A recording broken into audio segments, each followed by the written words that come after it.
잘퀴자TV에 오신 시청자 여러분 안녕하십니까. 비문학 독해를 이렇게 분석하고 해부하고 또 연구하고 하는 그 파트가 시작한 지 이번 영상이 네 번째 영상이고요. 다음 다섯 번째 실전 연습, 그 실전 연습 편까지 하면 총 5편에 걸쳐서 하게 될 것입니다.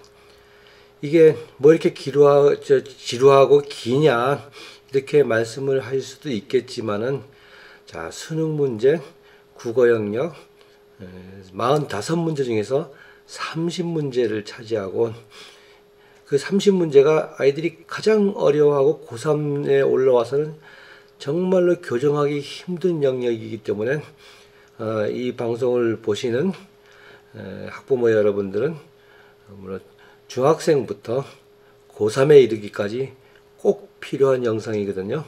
그러니까 주목하셔서 보실 필요가 있습니다.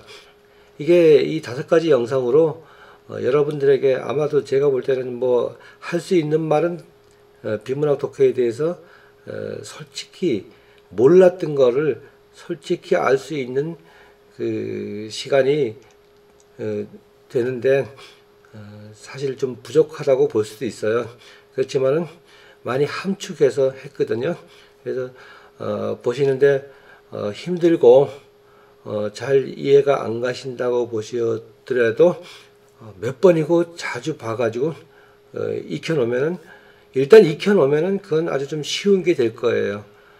제 말을 믿으시고 잘 이해가 안 된다 하는 부분이라든가 지루하게 느낀다 하는 부분이 없이 정독을 해 두시면 어느 부분이나 우리나라 국어 영역 최고의 코디네이터가 될 것입니다. 자기 자식을 가르치는데 이 이상 되는 정보는 없어요. 이거는 제가 국어 선생이 아니기 때문에 이렇게 다 까발릴 수가 있는 것입니다. 국어 선생은 이런 얘기를 못하죠. 보면은 자기는 그 어떤 책을 가지고 문학을 가르친다든가 뭐 비문학 독해라 해가지고 썰을 푸는 정도인데, 이렇게 낱낱이 까발려 놓으면은 강사들이 설 자리가 사실은 없어요. 그래서 제가 이 강좌를 만들면서도 조심스럽게 만들고 있습니다.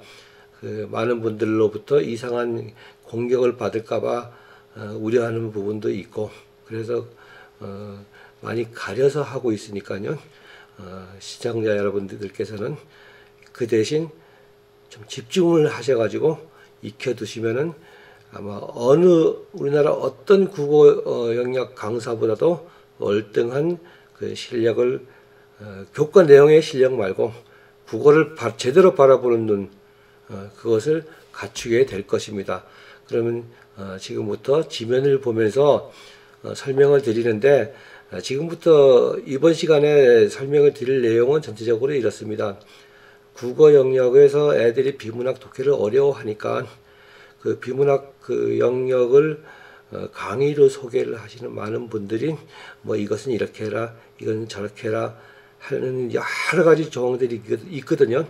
그게 사실적으로 뭐 전체적으로 틀린 말은 아니에요.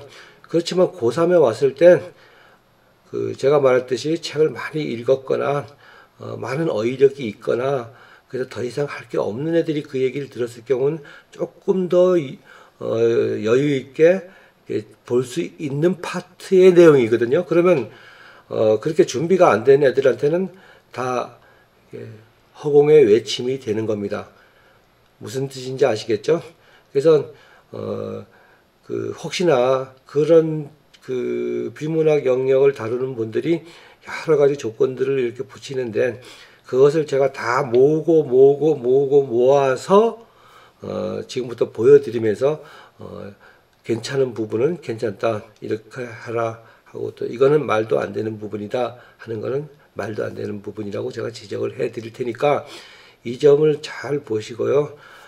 쓸데없는 공부를 안 시켜도 되니까 아이들한테, 사실 고3들 바쁘잖아요. 그래서 그리고 또 안 되니까 진짜 뭐 지푸라기라도 하나 잡는 기분인데, 그런 애들한테는 이거 보면 그럴듯하게 귀가 솔깃하게 들리는데 그 많은 시간 아까운 시간을 낭비하면서 배운 걸 써먹지는 못한다. 무슨 뜻인지 잘 이해해 주시기 바라겠습니다. 그래서 그 부분을 제가 지금부터 하나 둘 짚고 넘어가도록 하겠습니다. 자, 그러면 화면으로 제가 타이핑 해놓은 걸 보여드리면서 진행을 하도록 하겠습니다. 우리가 접하는 국어 수능 문제 중에 그 유형의 사실적 사고 문제, 그 30문제가 거의 다 사실적 사고고요. 그 이전에도 15문제 중에도 많이 포함이 되는, 전체적으로 아울러서 사실적 사고다. 그런 문제는 쉽게 말해서 그 묻는 말에 대한 진위 여부를 그 앞에 있는 지문을 보고 거기서 확인을 할 수 있는가 없는가를 이렇게 물어보는 유형입니다. 이거는 답이 다 보인다는 얘기죠. 5개 중에 답이 보여요. 본문에서 찾기만 하면 돼요.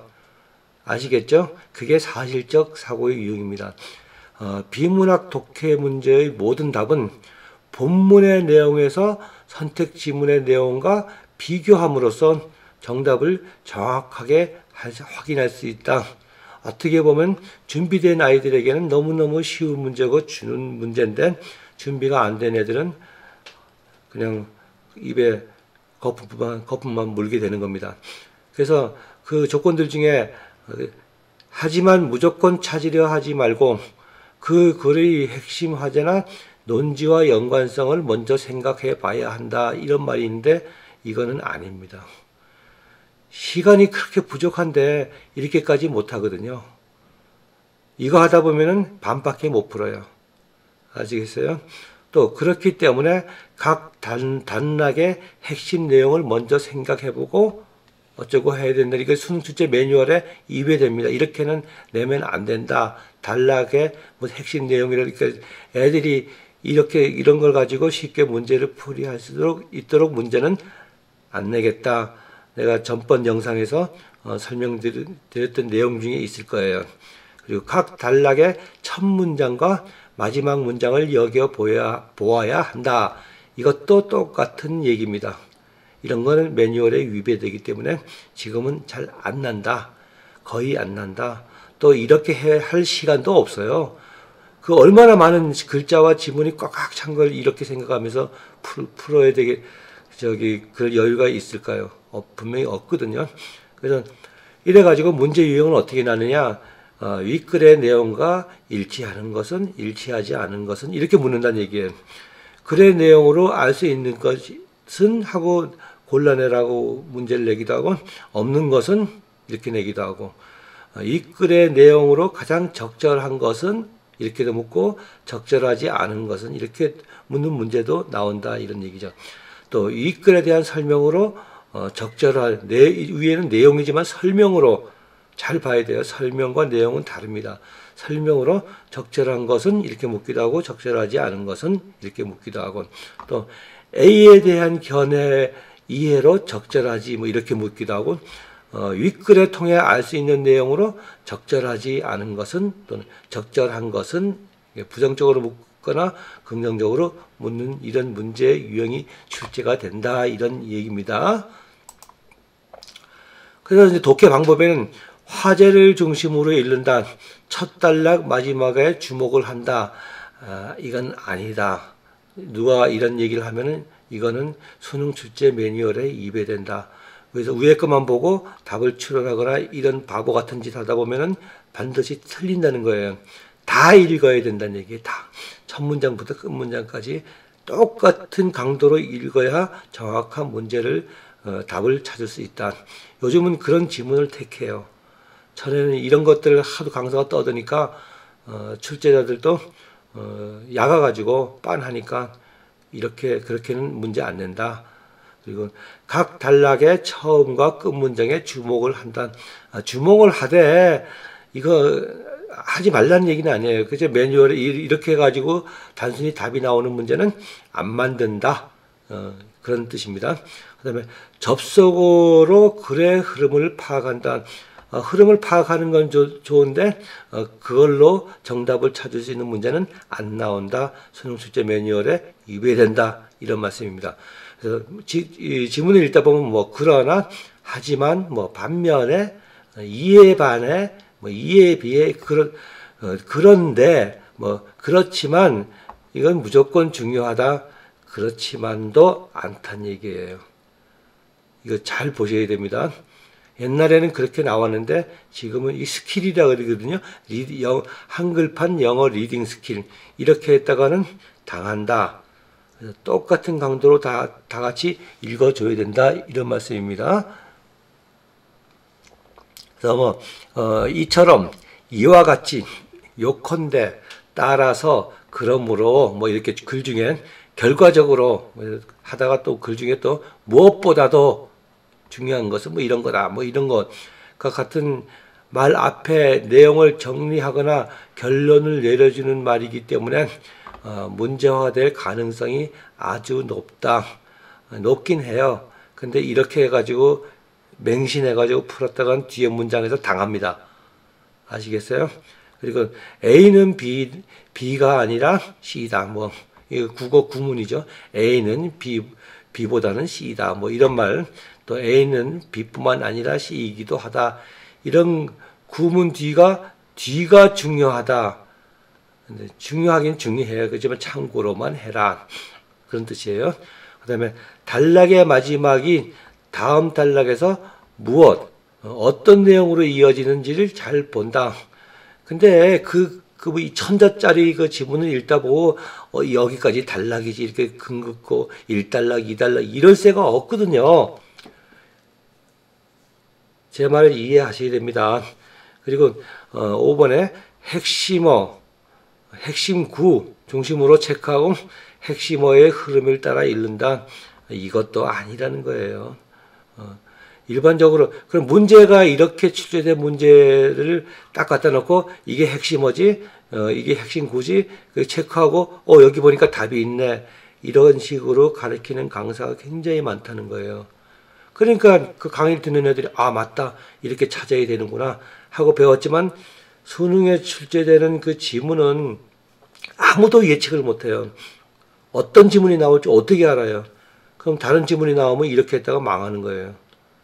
아시겠어요? 그 다음에 예시가 나올 때는 예시가 말하고자 하는 내용이 무엇인지 꼭 생각을 해본다. 당연히 그렇겠죠. 그렇게 하고 문제풀이 시에도 마찬가지다. 참고로 하시라 이런 뜻이지 그걸 근거로 답을 찾지 말라. 이 말을 제가 꼭 강조를 합니다. 그다음에 문장 하나하나 연연하지 말고 그 단락에서 말하고자 하는 것이 무엇인지 생각하며 읽는다. 뭐 당연한 얘기죠. 읽을 때. 또 보기 문제가 예상되는 단락은 핵심어를 많이 체크한다. 이거는 2005, 6년대 2003년, 4년도에 우리나라 여태까지 제가 봤을 때 최고의 강사 이효상 강사가 했던 그 방법이에요. 굉장히 좋은 방법이기도 해요. 그래서 이거는 과학 지문이나 뭐 이런데 뭐 아리스토텔레스가 나오면 아리스토텔레스에다 동그라미를 치면 아리스토텔레스가 5번이 나오면 이렇게 해놓고 보고 뭐 형이상학이란 말이 무슨 말인지 모르겠으면 거기에다 세모를 치고 또 다음 문장에서 그냥 세모로 보고 읽어간다 이런 뜻이에요. 그래서 이렇게 체크해서 해결되는 문제도 이제는 많이 줄어들었다. 나중에 그 이효상 선생님에 대해서 한번 소개를 하겠는데요. 가장 양심적으로 가장 아이들한테 도움이 되는 방향으로 국어를 가르쳤어요. 대단한 분인데 강원도 영월 분인데 어느 날 몸이 아프셔가지고 그만두셨어요. 그 강의가 저한테 다 있습니다. 그래서 그 다음에 과학기술 지문은 예시와 같이 과정이 나오는 부분을 원리나 개념 뭐 이런 현상에 해당하는 부분이다. 이거 하지 마세요. 그래서 하는 게 아니라 기술 과학 지문을 잘 하려면은 우리가 과학을 배울 때 강의로 해결하지 말고 먼저 책을 보고 터득을 해라. 책을 읽어보고 이 이론은 예를 들어서 뭐 아보가드로의 법칙 하면은 강의를 들어서 그 뜻을 이해하는 것보다 뭐 하이탑이나 이런 데에서 아보가드로의 숫자가 나오는 데 대해서 쭉 읽어서 본인이 터득하라는 얘기예요. 그러면 과학기술 지문은 다른 지문이 나와도 쉽게 해결할 수 있다. 그래서 언어 영역 해결할 수 있는 능력이 생긴다는 얘기입니다. 그 다음에 10번 문제점과 해결 과정이 나올 때는 어떻게 문제를 해결할지 잘 봐야 된다. 당연한 얘기를 하고 있어요. 그 다음에 팁이라고 또 어떤 강사가 이렇게 주어졌는데 독해하면서 핵심 구를 찾는 방법, 각 단락의 처음과 마지막 문장에 집중을 한다. 이거는 매뉴얼에 어긋난다 그랬죠. 첫 문장과 끝 문장을 보고 답을 추론하거나 이러면 반드시 망한다. 꼭 기억해 주시기 바랍니다. 그 다음에 핵심어를 체크하며 읽는다. 아까 여기하고 똑같은 얘기죠. 핵심어가 여러 번 등장을 하는데 그 등장하는 어휘가 잘 이해가 안 간다. 아니면 알아도 그 한 종류에는 동그라미를 치고 또 다른 종류의 핵심어가 나올 때는 세모를 치고 또 다른 종류가 있다면 네모를 치고 이러면서 읽고 전체적인 글의 흐름을 파악을 한다는 하나의 스킬이에요. 기법. 이거는 맞는 말이에요. 그 다음에 지표 단어 다음에 집중을 한다. 이것의 말이 안 됩니다. 그래서 그 다음에 접속어. 그러나, 하지만, 그런데, 반면에, 이에 비해, 즉, 곧, 다시 말해, 요컨대, 뭐 이런 게 등장하잖아요. 지문 중에. 따라서, 뭐, 그 다음에 지시형, 특히, 이처럼, 이와 같이, 뭐 이런 데 유의해라. 이러고 나오는데요. 그거 유의해야죠. 당연히. 그러지 않고 독해가 어떻게 돼요? 그리고 또 잘 나오는 구문, A는 B가 아니라 C다. 조금 전에도 했잖아요. 뭐, 이게, 독해 핵심 원리다. 뭐 이거는 아닙니다. 그렇게 해서 해석을 해서 인식을 할 뿐이지 문제 해결의 비법이라고 제시하기에는 문장이 얼마나 긴데요. 그렇잖아요. 2000자짜리 지문에서 한 부분에 이런 거 나왔다 그래서 그 문제를 전체를 왜곡하면 안 되죠. 이걸 중심으로. 그 다음에 필자의 독창적 의견이 제시되는 경우 이게 무슨 얘기인지 나도 모르겠어요. 그 필자의 독창적 의견인지 일반적 의견인지 어떻게 판단을 해요? 그냥 읽어대야죠. 이런 그 혹하는 그 낚시에 속지 말라. 그다음에 비교나 대조가 나오는 차이점에 주목을 한다. 이것도 뭐 당연한 얘기고요. 전체적으로 독해를 하는데 어려운 지문. 과학, 기술 뭐 이런 거 아이에 따라서 어려운 지문 예시로 이해를 한다. 지문 자체가 예시를도 못할 정도로 책을 안 읽었는데 무슨 예시가 있겠어요? 그렇잖아요.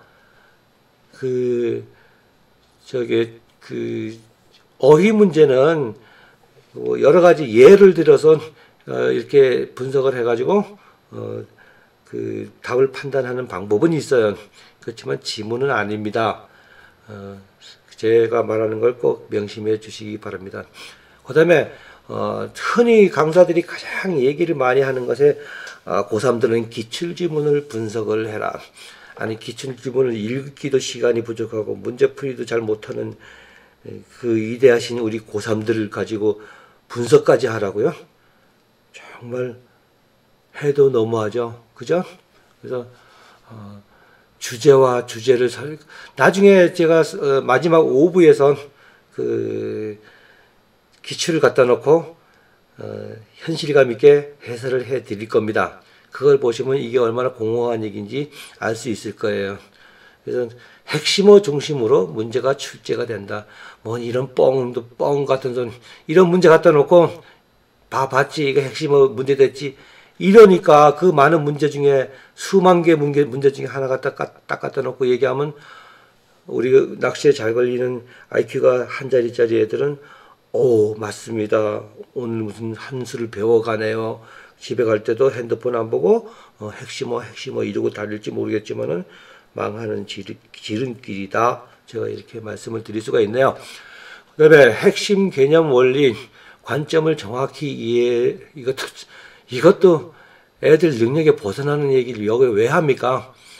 사실적 사고 문제는 주로 화제나 주제와 연관지어서 중요한 정보를 파악할 수 있는가를 웃기고 있어요. 진짜 웃기는 짬뽕 같은 소리 하고 있습니다.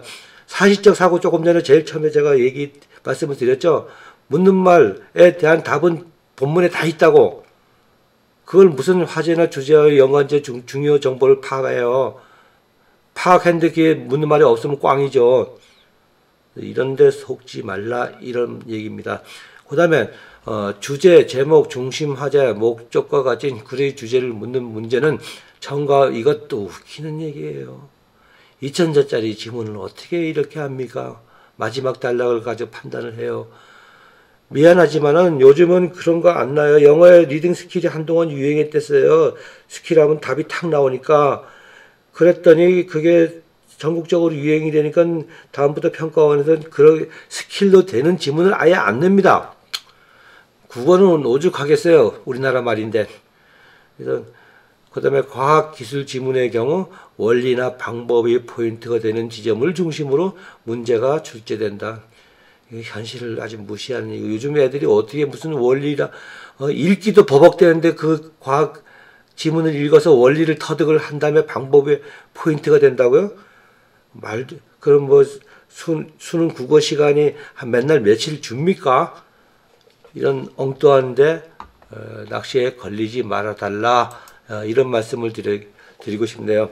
그 다음에 문장 하나하나에 연연하지 말고 그 단락에서 말하고자 하는 것이 무엇인가를 생각하며 읽는다. 당연히 자기 생각을 해가면서 읽어야죠.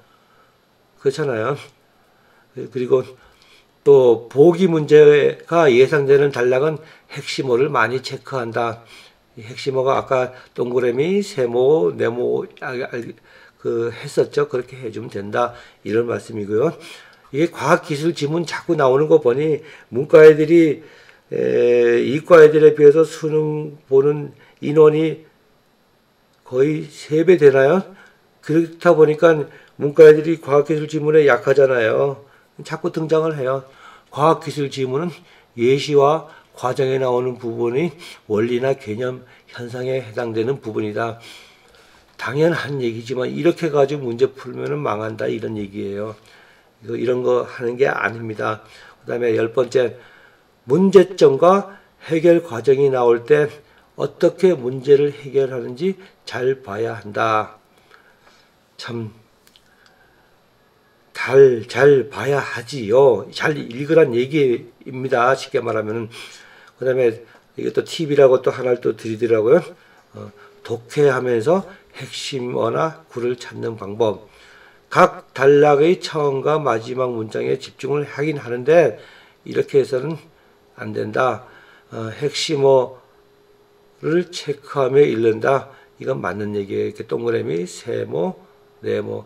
동그라미가 몇 개나 나오느냐, 세모가 몇 개나 나오느냐, 그걸 보고 전체적으로 보면은 문장을 읽기가 쉬우니까 파악하기가 쉽거든요. 문제를 보고.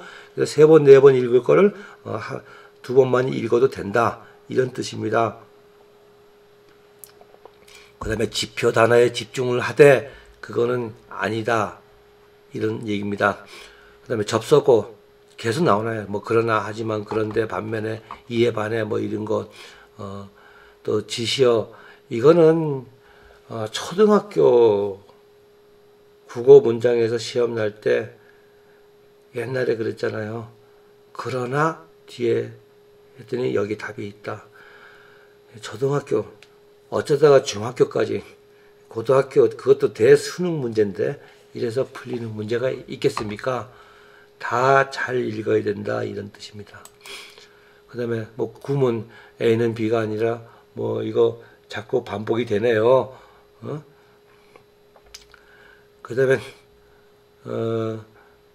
필자의 독창적 의견이 제시되는 경우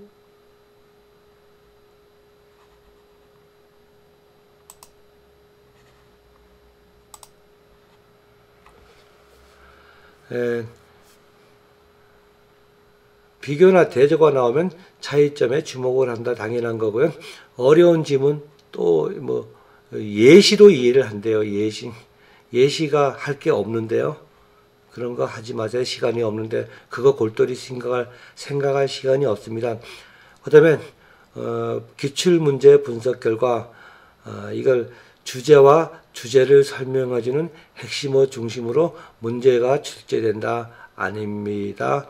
그다음에 핵심 개념 원리 그런데 관점을 정확한 이해를 묻는다. 그리고 사실적 사고 문제는 주로 화제나 주제에 연관지어 중요 정보를 파악할 수 있는 것을 묻는다. 이것도 아닙니다. 한번 했었죠. 묻는 말은 본문에 있다는 그 얘기. 그 다음에 주제, 제목, 중심, 화제, 목적과 같은 글이 주제를 묻는 문제는 처음과 마지막 단락에서 찾는다. 똑같은 얘기네요. 2000자짜리 지문에서 어떻게 이렇게 하느냐. 저는 이렇게 생각을 가지고 있거든요. 또 과학기술 지문의 경우 원리나 방법, 포인트가 되는 지점을 중심으로 문제가 출제된다. 아니다. 현실을 아주 쌍당 무시하는 그런 말입니다. 자, 이렇게 해서 비문학 독해 이것만 하면 된다. 뭐 이런 타이틀로 강좌를 만드는 강의를 들으면 이런 얘기들이 오고 가는데 새겨 들을 수 있는 방법을 제가 알려드린 겁니다. 그래서 이런 거 필요 없이 고3 모아서 이거 비문학 독해네, 아이 신나, 아이 재밌어 하고 살살살살 풀어낼 수 있을 정도의 실력을 갖추려면 어떻게 해야 되느냐. 대책을 세워야 되잖아요. 지금 미취학은 필요 없고요. 초등생이나 중학생은 참 앞으로 해야 될 시간이 많이 있으니까 아직 기분이 좋겠지만은 고등학생은 시간이 없잖아요. 그러면 책을 읽을 시간이 없기 때문에 지금 현재 교과서 읽을 시간도 없는데 교과과정 읽을 시간도 없는데 어느 정도 또 도움이 될지도 모르는데 독서를 하고 있을 수도 없잖아요. 일반 서적을. 그래서 그럼 고3들은 어떻게 하느냐? 공부하는 과정에서 빨리 생기게끔 해야 됩니다. 공부도 하고 능력도 생기고. 그러면 모든 공부는 일단 예습이 최우선이고 책을 보고 본인이 어떤 이론을 막 터득하려고 노력하는 과정에서 비문학 독해를 해결할 수 있는 능력이 어느 정도 생긴다. 그 다음에 강의 수강은 내가 여태까지 책을 봤는데 이게 맞는 얘기인가 하고 강의를 들으면서 맞춰보는 거예요. 그런 차원에서 진행을 해야 된다. 예를 들면은 과탐의 경우 그 하이탑의 그 단원 단위로 직접 읽고 보면서 내용을 알아내고 또 문제풀이까지 끝낸 다음 좀 버벅대는 부분이 있을 거예요. 그거를 강의로 최종 정리를 하고 딱딱 끝내줘야 된다. 이런 얘기입니다. 제가 드리는 말씀 잘 이해하시겠죠? 처음부터 인강 좋다 이래가지고 요즘 인강도 싸니까 뭐 무슨 패키지로 해가지고 1년간 해서 뭐 30만 원 하던 게 20만 원에 뭐 무료해서 뭐 자기가 원하는 대학 갔을 때는 또 강의료까지 돌려준다 이러면서 그 애가 한번 신청을 해놓으니 얘한테는 쥐약 같은 결론이 됩니다. 왜냐? 이제 막 이거 듣고 싶으면 뭐든지 그냥 신청만 하면 듣는 거예요. 그러니까 똑같은 국어를 듣더라도 들어보고 이거 아닌데 그럼 또 다른 거 듣지 뭐. 이것도 부족해 그럼 또 다른 거 듣죠. 강의로 해결될 게 전혀 아닌데도 그 짓을 합니다. 그럼 망하는 거죠. 그렇죠? 그래서 그 강의는 다른 것 뭐 만점 만성만 다 필요 없습니다. 기본 강좌 하나만 딱 들으면 99점만 나옵니다. 그 나머지 1점을 위해서 만점 만성반을 뭐 이런 거 할 필요가 없다. 그게 잘키우제자 TV에 오신 최고의 득입니다. 이런 정보가 제가 시키는 대로 하세요. 그리고 또 고1이나 고2는 아직 시간적 여유 있으니까 교양서적을 반드시 읽어야 되며 휴일을 활용해서 한 달에 한 권 이상의 책은 꼭 읽어야 된다. 그래서 이건 제가 좀 추천을 하는 건데 사회과학 분야는 나무를 안아보았나요? 조한 말루프가 진 책이 있고요. 그 다음에 아름다움의 과학 올리 렌츠, 그 다음에 과학 콘서트 정재승, 그 다음에 인문과학 분야는 아웃사이더 콜린 윌슨, 그다음에 철학 이야기, 또 타인의 고통, 해석에 반대한다. 네, 국화와 칼, 황금가지라는 책이 있어요. 그다음에 지식인의 두 얼굴, 그다음에 추구의 시대, 그다음에 변신인형. 자, 이런 책들은 꼭 이게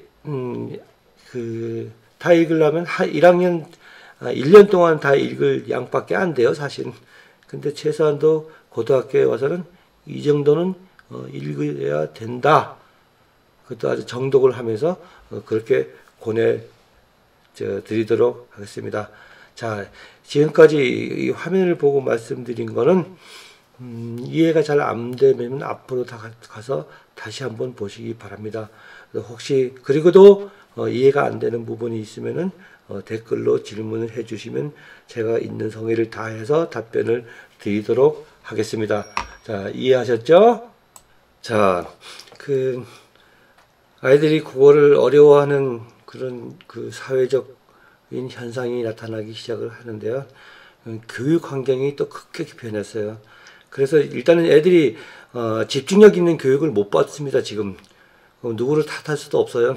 그러면 현명한 부모님들은 아이를 직접 훈련을 시켜야 되는데, 이 잘퀴즈 TV에 오시면 그런 정보가 매번 쏟아져 나옵니다. 그렇게 하시면 되고요. 그래서 교육 환경에 이렇게 급속한 변화로 인해서 애들이 집중력이 저하되는데요.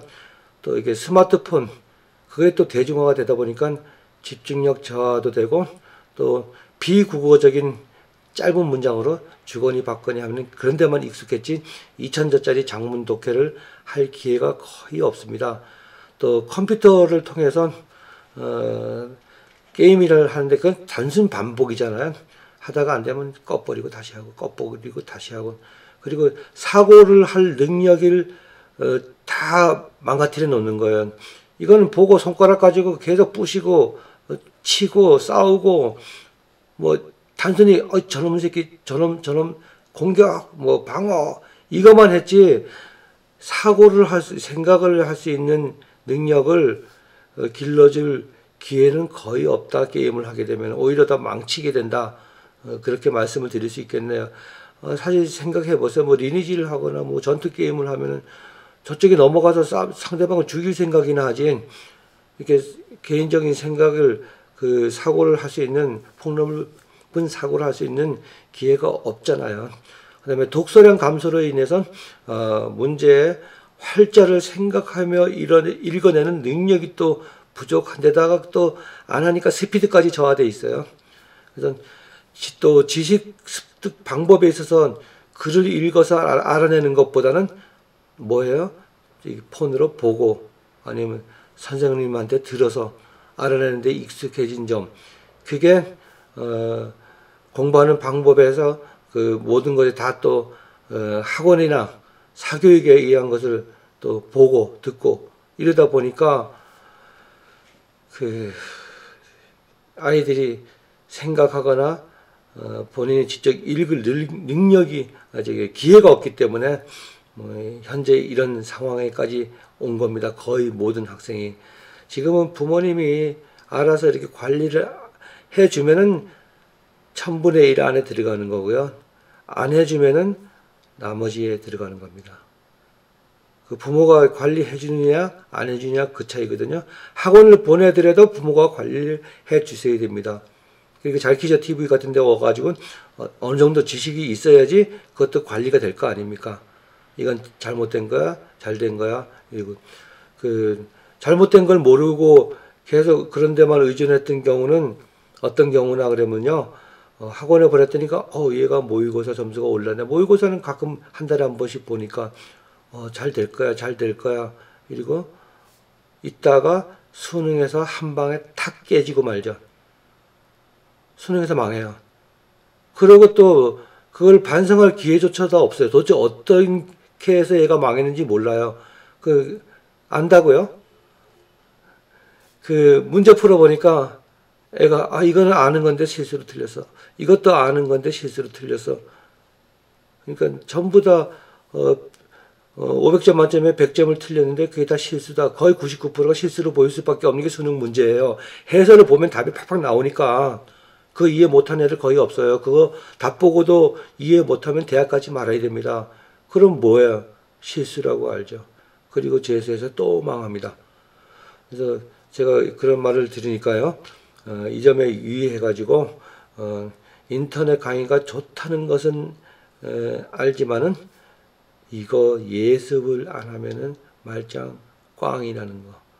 그리고 인터넷 강의는 자기가 예습하는 과정에서 터득했던 거 저놈이 똑바로 얘기를 하느냐 안 하느냐 그 확인을 해주는 차원에서 하면은 좋지. 처음부터 모르는 이론을 강사가 가르쳐주는 대로 배운다.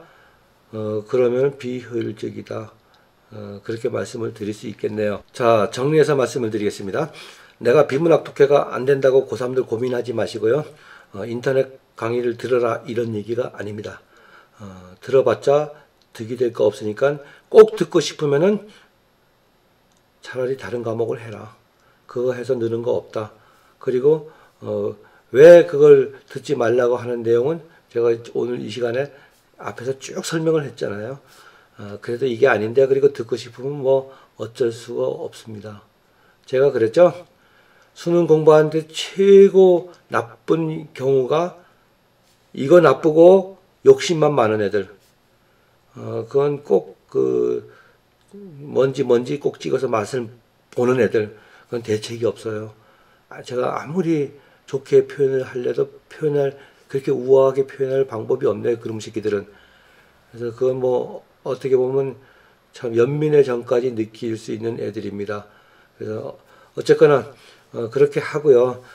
나머지 5편에서는 지금까지 1, 2, 3, 4편에서 배웠던 그 이론을 가지고 기출문제를 가지고 직접 어떻게 풀어되는지를 설명드리고 이 전체적으로 비문학 독해 강의는 끝내도록 하겠습니다.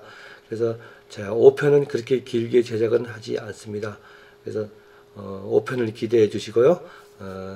조금이라도 도움이 되셨다고 보면 일단 그거 있죠. 좋아요 하시고 여유가 있으시면은 구독도 눌러주시면 좋겠습니다. 구독을 눌러놔야지 또 영상을 잊어버리지 않고 바로 이어서 보게 되는 거 아니겠습니까? 네, 감사합니다.